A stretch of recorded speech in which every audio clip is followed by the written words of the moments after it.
Hello everyone, आज हम NMS 2023 के साइंस के क्वेश्चन को डिस्कस करने वाले हैं। देखिए फर्स्ट क्वेश्चन क्या कह रहा है। In the summer season object catch fire very quickly. In the picture the person is covered with a blanket when he catches fire because. Question में बोला गया है कि जब गर्मी का मौसम होता है तो कुछ चीजें जो है जल्दी आग पकड़ लेती हैं। इधर एक डायग्राम बनाया गया है, उसमें एक पर्सन है, उसको कवर किया गया है ब्लैंकेट से। जब उसे फायर मतलब आग कैच कर लेती है, मतलब आग पकड़ लेता है वो पर्सन, तो क्यों, रीजन पूछा गया है। देखिए फर्स्ट ऑप्शन देखिए, the blanket will save the person by itself burning. ये तो कुछ ऑप्शन ठीक नहीं लग रहा कि भाई ब्लैंकेट जो है पर्सन को बचा लेगा खुद से जल के। Blanket is made of non flammable material. क्या ब्लैंकेट नॉन फ्लेमेबल मटेरियल का बना है? बिल्कुल नहीं, ब्लैंकेट भी तो जल जाता है। The blanket doesn't allow flammable oxygen to enter inside. Blanket जो है फ्लेमेबल ऑक्सीजन को अंदर नहीं जाने देता, जिसकी वजह से वो पर्सन जो है आग से बच पाता है। फ्लेमेबल ऑक्सीजन क्यों लिखा गया है? क्योंकि ऑक्सीजन जो है जलने में सहायक होती है ना। The blanket has the properties of water in fire extinction. इसने बोला कि ब्लैंकेट के पास ना वाटर जैसी प्रॉपर्टीज होते हैं, जैसे पानी जो है आग को बुझाने में हेल्प करता है, वैसे ही ब्लैंकेट लेता है। ये तो कोई साइंटिफिक लॉजिक रीजन नहीं हुआ, तो ऑप्शन नंबर 3 हमारा बिल्कुल करेक्ट हो जाएगा यहाँ से। देखिए नेक्स्ट क्वेश्चन देखिए अब। A petroleum product use in place of coal tar for metalling the roads is. एक पेट्रोलियम प्रोडक्ट हमें बताना है जो कि कोल तार की जगह पे हम आज यूज करते हैं फॉर मेकिंग द रोड या for metalling the road. Coke, coal gas, bitumen या फिर पैराफिन में। देखिए कोल तार को यूज करना बंद इसलिए किया गया क्योंकि उसके अंदर कुछ हार्मफुल मटेरियल्स होते हैं, जिसकी वजह से जो है ह्यूमंस को भी वो इफेक्ट करते हैं, एनिमल्स को भी। उसकी जगह पे हम बिटुमिन को यूज करते हैं because it is more safer than the coal tar. चलिए नेक्स्ट क्वेश्चन देखिए। Living partnership between fungus and algae is. Partnership fungus और एल्गी के बीच में कौन सी होती है? ये तो बिल्कुल आसान है। मॉस होगा, लाइकेन होगा, ब्रायोफाइट या ऑल ऑफ दिस।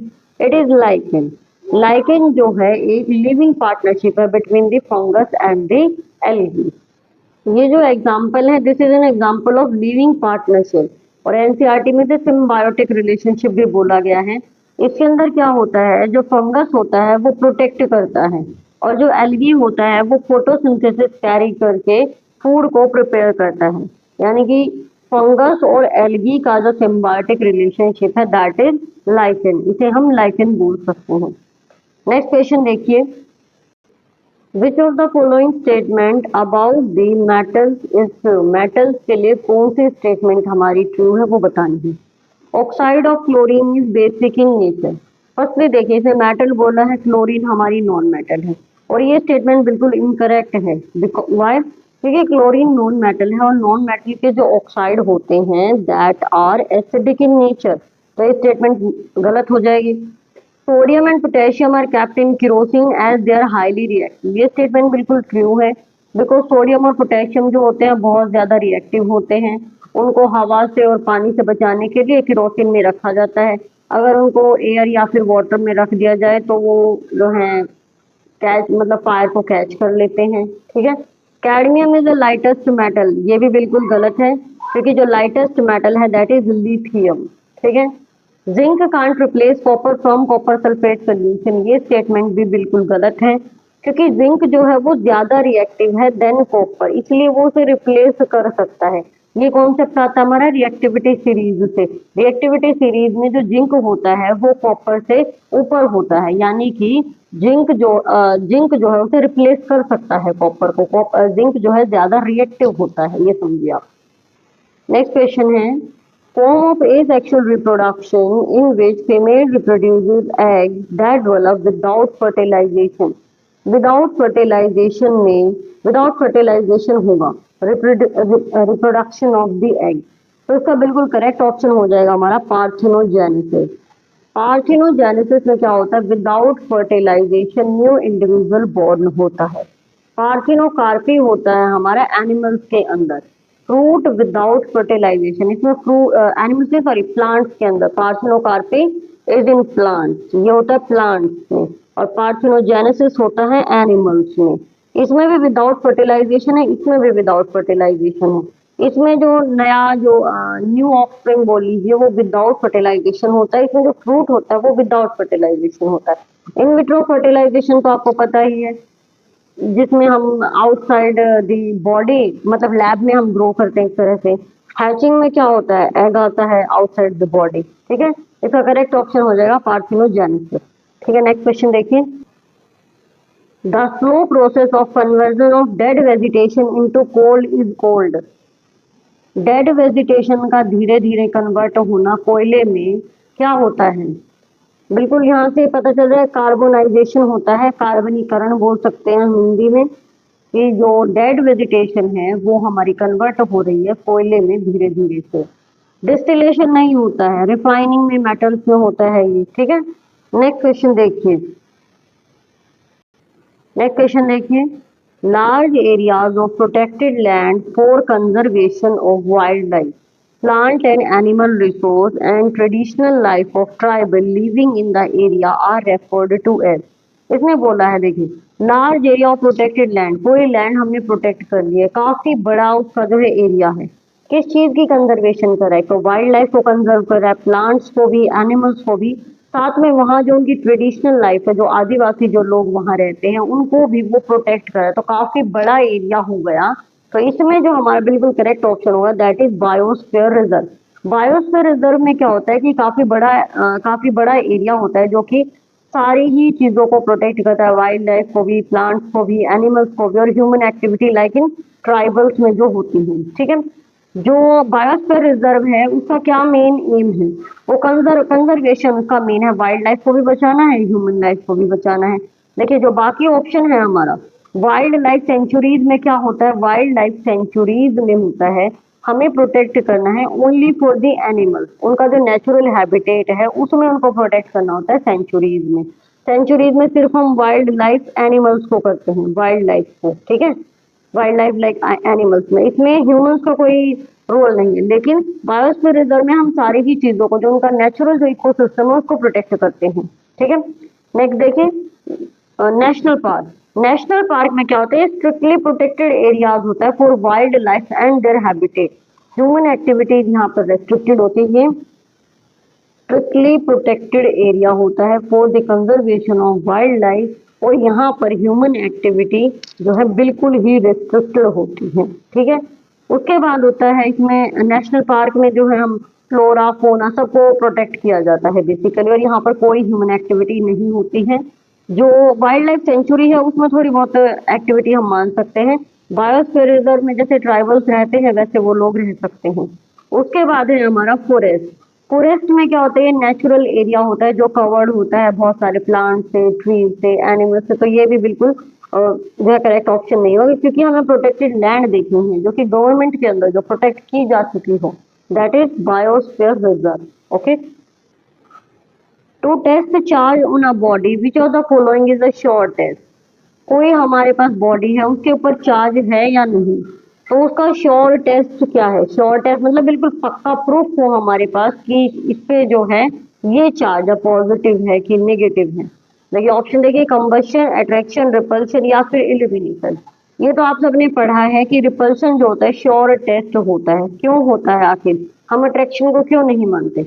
देखिए अट्रैक्शन में क्या होता है, पॉजिटिव चार्ज अट्रैक्ट करता है या नेगेटिव चार्ज रिपेल करता है, कोई भी मान लीजिए। लाइक चार्जेस जो होते हैं वो क्या करते हैं? रिपेल करते हैं, और जो अनलाइक चार्जेस होते हैं वो अट्रैक्ट करते हैं। लेकिन रिपल्शन को हम श्योर टेस्ट क्यों मानते हैं?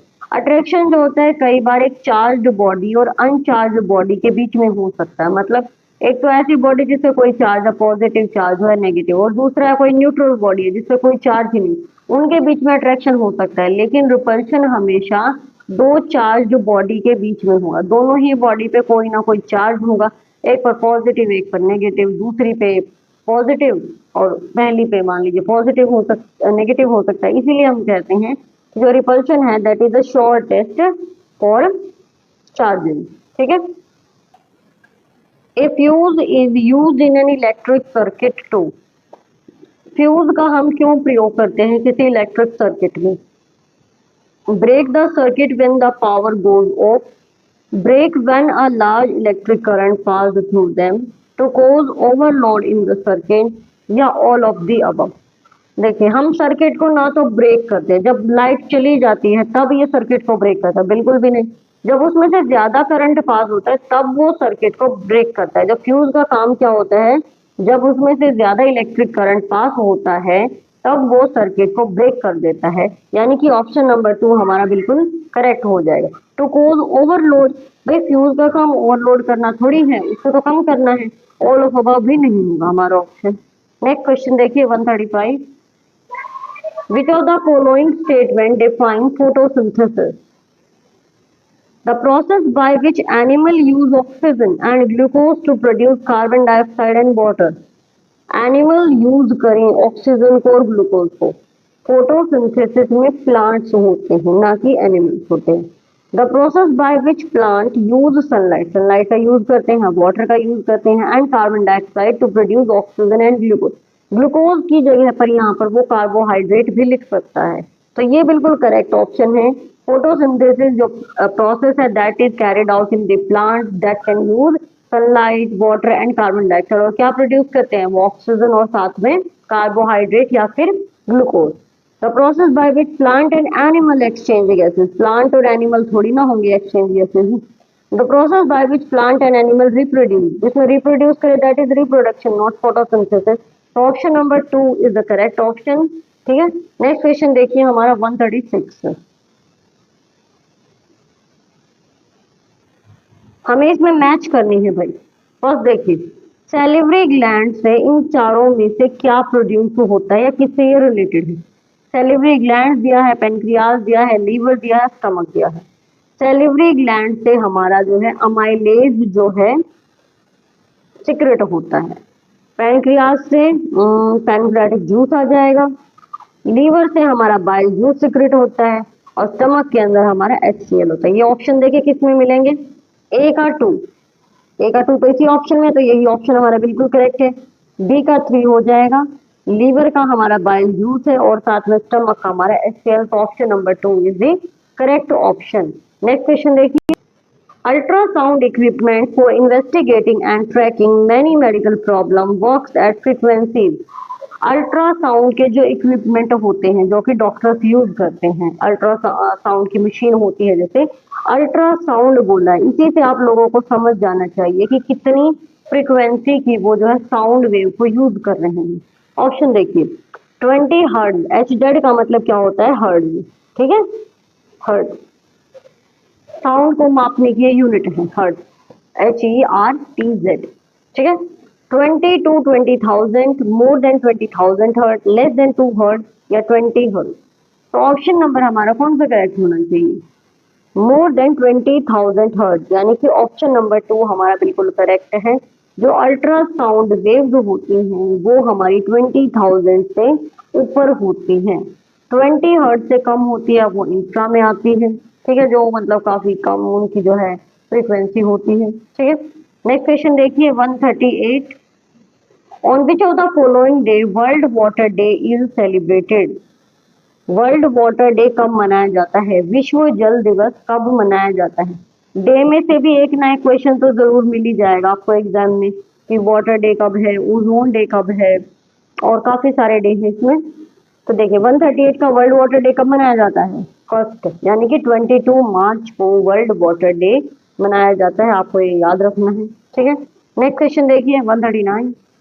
Insectivorous plant eat insect because, insectivorous ऐसे प्लांट जो कि इंसेक्ट को ट्रैप कर लेते हैं, उनको फिर खा लेते हैं, मतलब इंसेक्टिवोरस, कीट भक्षी बोल सकते हैं हम इन्हें।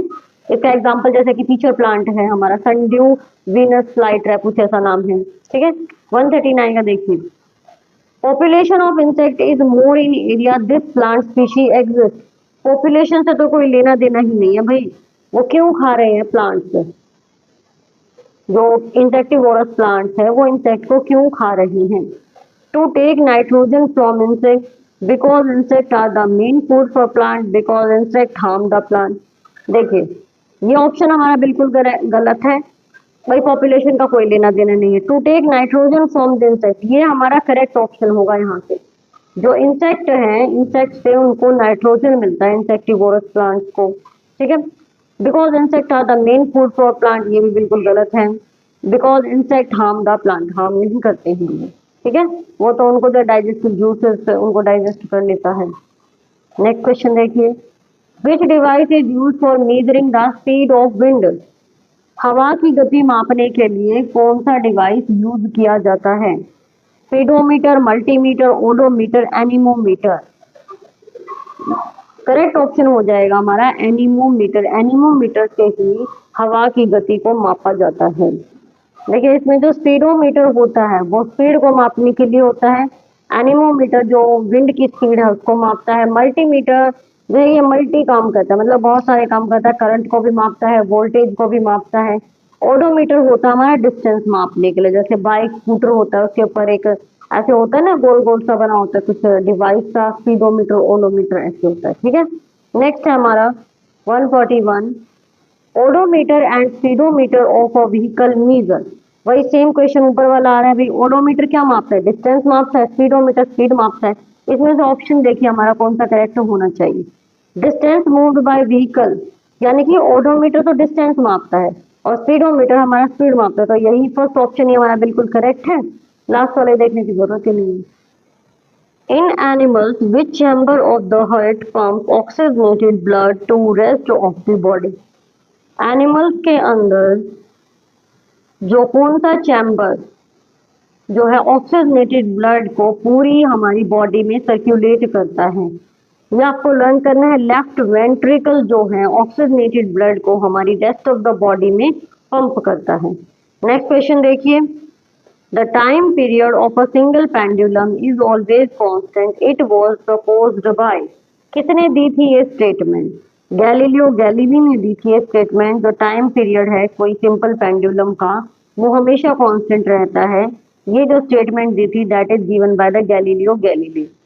नेक्स्ट क्वेश्चन है भाई हमारा, in what form do plant primarily absorb nitrogen from the soil. जो प्लांट है वो नाइट्रोजन को कैसे एब्जॉर्ब करते हैं mainly? Nitrate, ammonium, nitrogen gas या फिर फॉस्फेट। इसमें तो लर्न वाली बात है भाई, नाइट्रेट फॉर्म में ही वो जो है नाइट्रोजन को एब्जॉर्ब करते हैं, अमोनियम में भी नहीं है। गैस तो बिल्कुल, गैस तो हमारे एटमॉस्फेयर में है तो डायरेक्ट क्यों नहीं लेते, पहले उनको जो है एब्जॉर्बेबल फॉर्म में वो कन्वर्ट करते हैं, जैसे राइजोबियम बैक्टीरिया है नाइट्रोजन फिक्सेशन में वो हेल्प करते हैं ना, तो वही इसके अंदर बताया गया है। नेक्स्ट क्वेश्चन देखिए, न्यूमेरिकल है ये। A train start from Delhi at 6 AM। कोई ट्रेन चली है दिल्ली से 6 बजे सुबह and reaches at Ambala at 10 AM। सुबह हाँ सुबह वो पहुंच गई है अम्बाला 10 बजे, यानी कि कितना टाइम लग गया उसे? 4 घंटे लग गए, वहां से दिल्ली से अम्बाला पहुंचने में 4 घंटे लगे। With average speed of 60 kilometre per hour, उसकी स्पीड दे दी गई है 60 kilometre. What is the distance between Delhi and Ambala. Delhi और अम्बाला के बीच में क्या डिस्टेंस है? देखिए टाइम, हमें स्पीड का फॉर्मूला पता है, डिस्टेंस अपॉन में टाइम। स्पीड हमें दी गई है 60 किलोमीटर, हमें क्या निकालना है? डिस्टेंस निकालना है। टाइम हमारे पास है क्योंकि सुबह वो 6 बजे चली और सुबह ही वो 10 बजे पहुंच गई, तो कितना टाइम लग गया उसको? 4 घंटे लग गए। तो यहाँ से देखिए हम डिस्टेंस निकाल लेते हैं, यहाँ से डिस्टेंस निकालेंगे तो स्पीड इंटू टाइम हो जाएगा is equal to distance. Speed कितना दिया है हमें? 60 किलोमीटर पर आवर और इंटू में टाइम हमें दिया है 4 hour is equal to distance आ जाएगा, ठीक है 40 किलोमीटर। तो इसको मल्टीप्लाई करेंगे तो कितना आ जाएगा? मल्टीप्लाई करेंगे तो हमारा ऑप्शन आ जाएगा 240 किलोमीटर, ठीक है। इट इज हमारा डिस्टेंस आ जाएगा यहाँ से। नेक्स्ट क्वेश्चन देखिए, which one is an example of contact forces. Contact force का कौन सा एग्जाम्पल है? बहुत ही आसान है ये तो भाई, फ्रिक्शन, मैग्नेटिक फोर्स, इलेक्ट्रोस्टैटिक या फिर ग्रेविटेशनल। ऑप्शन को देखिए और आंसर बताइए क्या होना चाहिए। फ्रिक्शन कांटेक्ट होता है बिल्कुल। फ्रिक्शन की नींव भी दो ऑब्जेक्ट के बीच में तभी होता है जब वो कांटेक्ट में होती हैं। मैग्नेटिक फोर्स नॉन कांटेक्ट में आता है, इलेक्ट्रोस्टैटिक भी नॉन कांटेक्ट में आता है और ग्रेविटेशनल भी नॉन कांटेक्ट में आता है, ठीक है। तो करेक्ट ऑप्शन हो जाएगा option number 1 that is friction. उसके बाद देखिए next question, the plant whose DNA has been modified using various techniques of genetic engineering are known as। कुछ ऐसे प्लांट जिनके डीएनए को चेंज कर दिया गया है बाय यूजिंग जेनेटिक इंजीनियरिंग, उन्हें क्या, कौन सी क्रॉप बोला जाता है? New crop, GM crop, Shri एन क्रॉप या पॉलिप? तो इसका आंसर हो जाएगा जीएम क्रॉप उन्हें बोला जाता है। ठीक है, ये आपको लर्न करना है। नेक्स्ट क्वेश्चन है 148। What is the primary function of structure B in the diagram? Structure B पहले आपको देखना है क्या है और फिर उसका फंक्शन क्या है ये आपको बताना है। तो देखिए जहां पर बी मार्क है ये क्या है हमारी, these are our lungs. Lungs का क्या काम है वो हमने बताना है। अब exchange of gases, voice production, food digestion, smell sensation. Option number 1 correct है। लंग्स का काम होता है गैसेस को एक्सचेंज करना, CO2 को, ऑक्सीजन को। वॉइस प्रोडक्शन तो यहाँ से नहीं होगी, वो तो हमारे वॉइस बॉक्स से होती है।